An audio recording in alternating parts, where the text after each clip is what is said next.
What is up, guys? Fans here. Welcome back. Today I'm trying to I'm recording this video really late, so I'm gonna be a little bit quiet, but I'm just I'm still gonna try to be as normal as possible. I just been through the comments of yesterday's video where I just kind of said that, kind of apologize for not streaming and making as much YouTube comment lately or YouTube videos lately. But you guys just replied with so much encouragement, so much just just uh, I know, like, people who watch me, that you guys like support me and stuff. Whenever I make decide to make something new or decide to change things around, you guys are really always really supportive, and I've just kind of been afraid of, like, disappointing you guys. So I but after I read those comments, I was just, so I was just I was just so encouraged again. I was just so hyped up to, just try again and make more stuff. So I mentioned yesterday I wanted to make these videos about monsters, certain monsters that I believe is very useful to me, especially in TOA hard. Like, I know a lot of people are trying. It's what I'm trying to aim for. So I'm trying to focus on these monsters that I've been using quite a lot on specific stages of TOA hard, and these monsters are just ones that I have. I kind of wanted to start out with the monsters that I have before I move on to, potential future 6-star monsters that I could raise to do TOA hard. So today I wanted to start with Talc, the water mammoth. He is an HP based monster. He is mainly here for the healer role. He's just his main purpose is actually to fill the healer role. So if you wanna all units that you have for TOA hard, they usually have like more than one purpose. You really can't just make a team that for you can't really fit anyone onto your team if they only have one purpose in that team, unless it's something really important. Maybe healing, maybe just like chain stunning. Maybe that unit has really good CC. You could just use that unit just for the CC, but most of the time, units that you fit onto your TOA hard team, they're gonna have more than one purpose.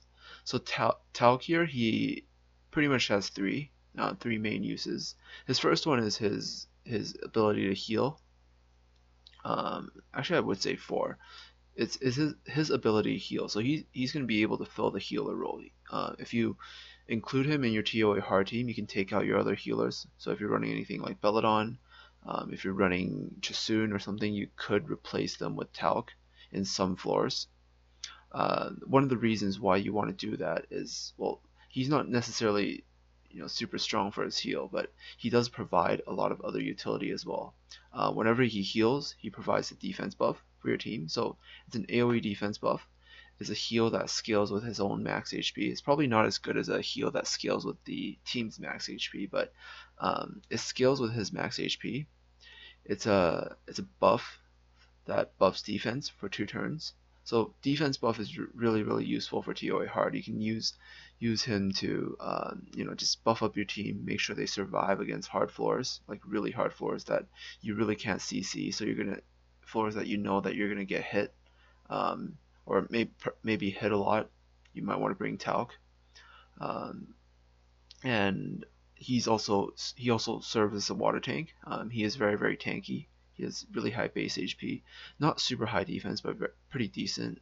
His base HP is higher than average. I wouldn't say super high, but it's pretty good. He's got a pretty good defense, and he's an HP type monster. He's an HP type monster, so he has high base HP, but his heal also scales with his own HP. He has this really unique passive that whenever he takes damage that's less than 20% of his max HP, is reduced by half. So this makes it so that you want to have as much HP on him as possible, so he doesn't take more than 20%. At the same time, you want to have a good amount of defense. This way he just takes less damage, so the damage he takes doesn't actually exceed 20%. Um, yeah, so really nice effect right here. It makes him a really effective water tank. The only way this wouldn't be effective is if he doesn't have his defense buff. He might be a little bit too squishy, and then he might get hit for more than 20% of his HP. So in most cases, this passive will come into use whenever he takes damage. But sometimes some monsters just hit you too hard, and this passive doesn't work. Um, the other main reason why you want to include him on your TOA hard team is to provoke. This is why Talc is so good for TOA. Provoke is really useful. Provoke is a skill that works for bosses. So bosses are immune to stuns and freezes, but you can kind of stop the boss from using their like third skill or most threatening skills or heals or whatever by just chain provoking the boss over and over again. So Talc is very useful for boss stages because he is able to provoke the boss from using their most dangerous skills. So this is the stats I have on my Talc. He is currently ruined with Violent Focus. Actually, I don't think Violent is the best idea in some cases, but in most cases Violent is the most ideal way to ruin Talc. Sometimes he does proc Violent too many times and procs out of his defense buff, but it's kind of something you have to sacrifice to if you want to put Violent on him to provoke as much as possible. So I have him on Violent Focus, triple HP, because to try to get his HP as high as possible so I can use him as my main healer. If I wasn't ruining him Violent, I'd probably ruin him 2 sets of Revenge and Focus or something like that. I like the Focus set because I'm able to push a bit of accuracy. This way he is able to provoke quite a bit with his first skill. So you want to try to get some speed. You want to try to get as tanky as possible, so as high HP and as high defense as possible. You want to have a little bit of accuracy as well, and any bonus resistance you get is always nice. So that's kind of the stats you want on Talc.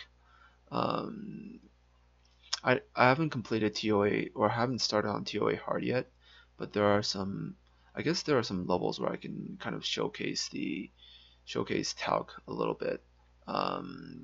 If I wasn't using Belladon, I could use Talc here as my healer. Actually, wait, no, maybe this isn't the best idea.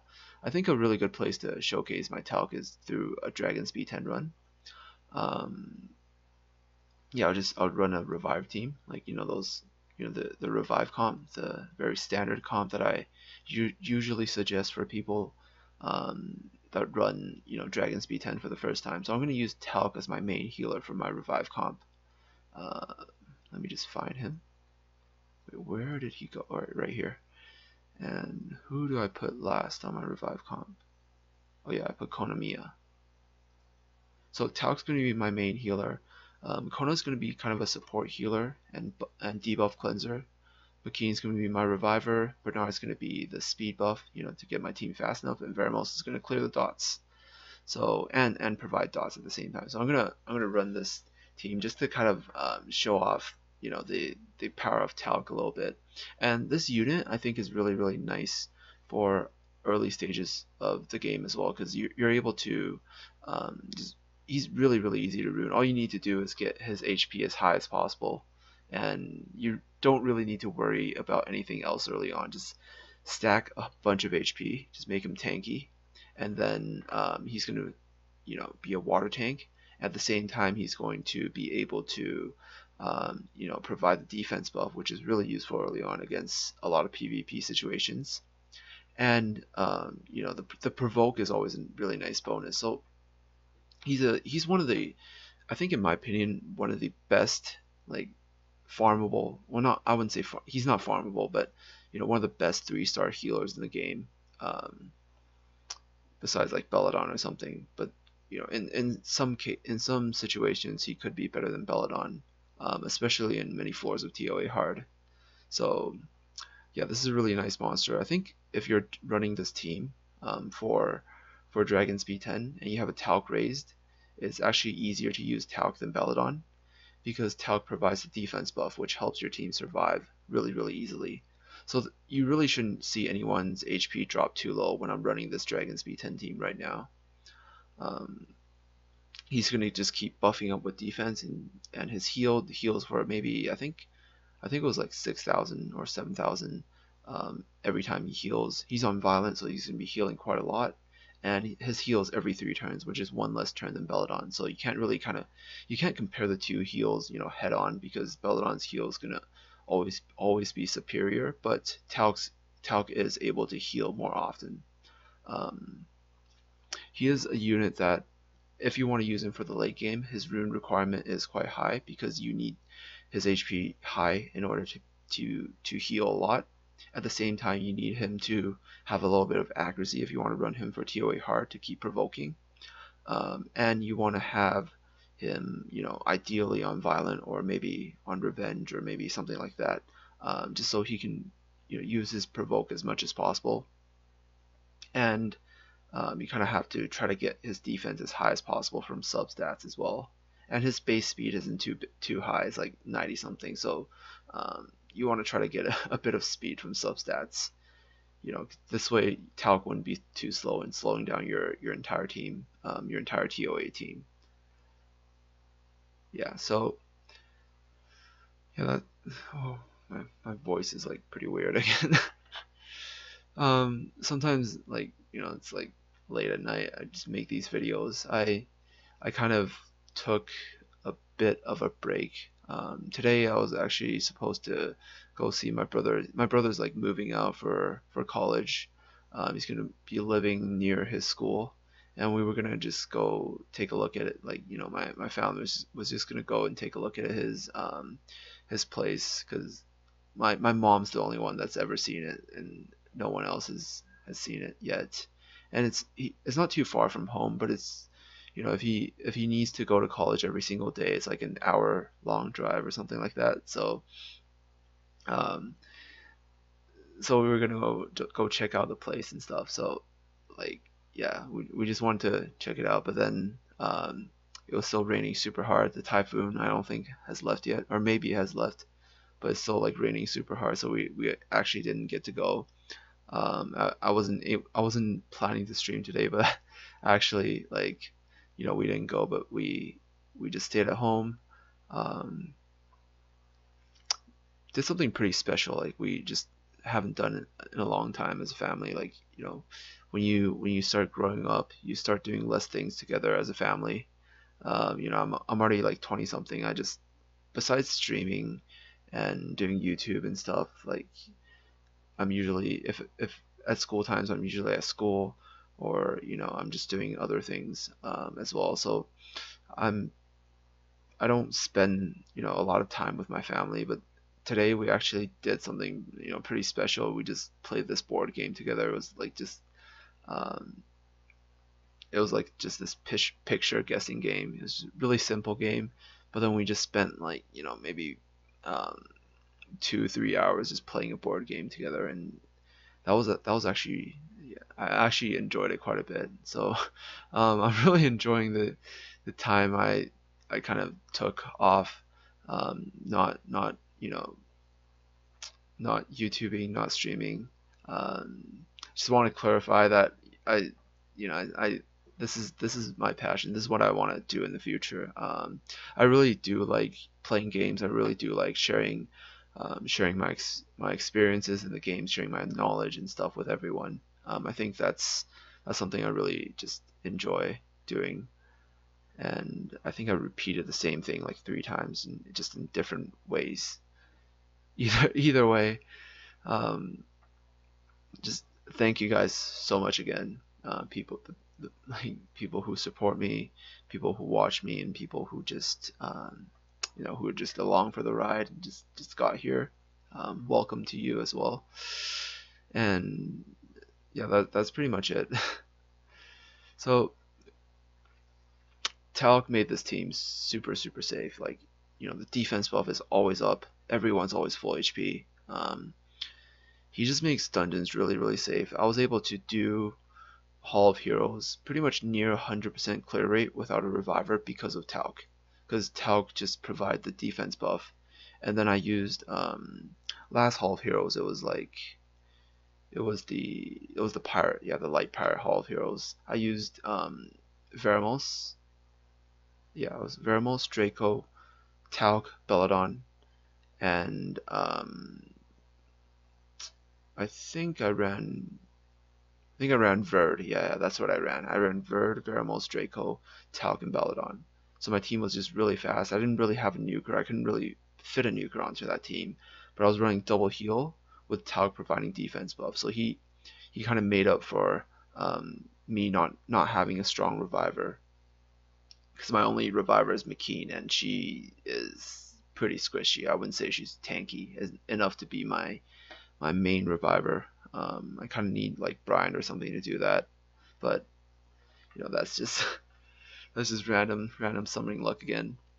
Um, yeah, I'm never feeling too bad about my summoning luck because there are a lot of monsters I still want to raise in the future. So, um, like the water serpent, the fire salamander. I pulled this Delphoid, which is I guess really lucky because this is a monster I wanted for a long time. Marble, I could probably use him in the future as well. And then I still got my like 2 Lucians that I didn't raise. I have 3 Lucians actually. I was actually able to pull 3 Lucians, and if you're wondering why I still haven't 6-starred my Lucians yet, it's because I've been waiting for the Joker Hall of Heroes, and it's just not coming around. But I've kind of I don't really need them that much until I try to push maybe Guardian in Arena and stuff. So they're still kind of sitting in storage, chilling a bit. Um, and yeah, that's pretty much it. So um, I guess this is a pretty good review of this monster that I've been using quite a lot for TOA, and I use him in guild battles and Hall of Heroes and stuff. So he's a really nice unit to use for late game, just end game healing, because of how his heal scales with his own max HP. So the better the runes, the more he heals. So he's a unit that really scales with his runes, and that is why he's a unit that's still useful up to the late game. Early game, I would say he's still a pretty decent monster. You can still rune him triple energy, all HP, and then he's just gonna have a really nice heal for your team. That is pretty much it. Um, Babble on for like 17 minutes, but hopefully you guys enjoyed. Hopefully I was able to be clear and stuff this video. I'm going to be streaming again tomorrow. Start my stream schedule again tomorrow before school starts. I just want to stream as much as possible because I don't know when I'd be able to stream, or if I'll be able to stream, like worst case scenario when school starts. But at the very least, I'll be able to, even if I have school like just hours every day, I'll just try to have a few days where I can just keep streaming. But if I had to, stay in school for a long time after school starts, I probably will just work on trying to make more YouTube videos. Maybe, I'll pre-record them, try to make some stuff where I can actually like edit and stuff, So that is all. Thank you guys so much for watching. I'll see you guys in the next video. Happy summoning and peace out.